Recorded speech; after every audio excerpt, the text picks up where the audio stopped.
Okay, cool.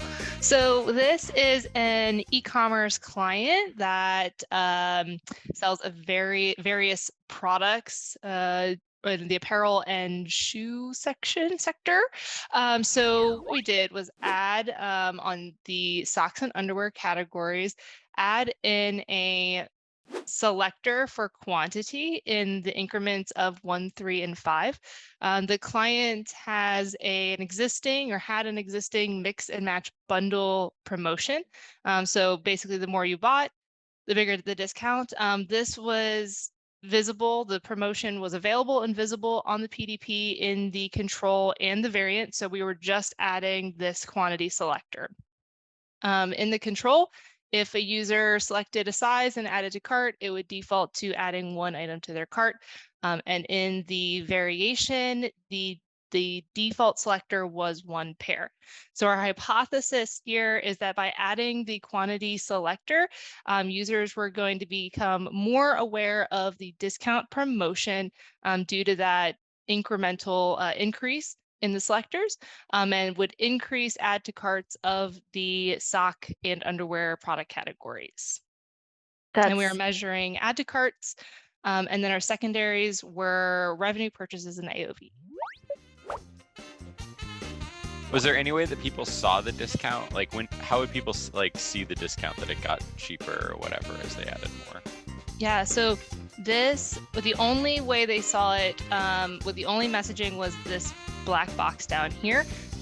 Due to scope, we did not actually change the price on the PDP if they engaged with this. So there was really no way to see the discounted price, but they did have to just kind of make that assumption based off of this messaging and messaging that was also found on the collection page.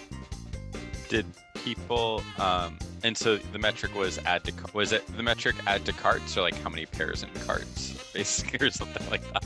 So it was unique add to cart. So we were just looking to increase the add to cart rate, just because it was e-commerce. We had that micro metric, but we did track revenue, AOV, and conversion rate as well.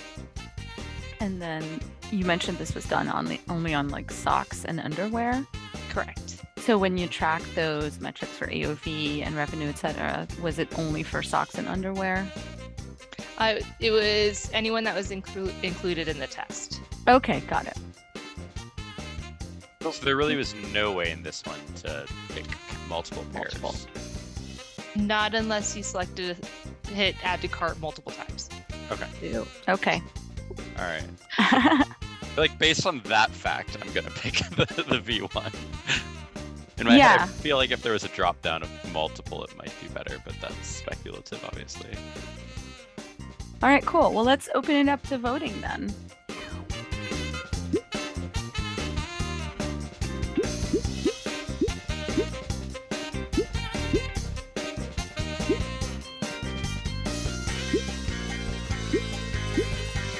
Interesting results.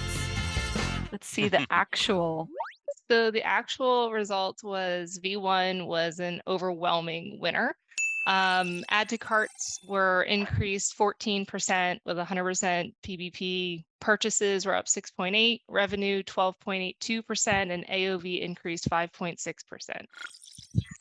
Is this something that they're able to apply to other product lines then, Aaron? I mean, obviously to Jamie's point, probably not if they are selling shoes or something, but I assume it's something that's closer to socks. Yeah, so they actually have an interest in testing this out on shirts. So more of their basic shirt bundles. They don't have proper bundles right now, but they want to kind of fake it in the same way that we did here. Gray shirts or whatever. Yeah. Yeah, exactly.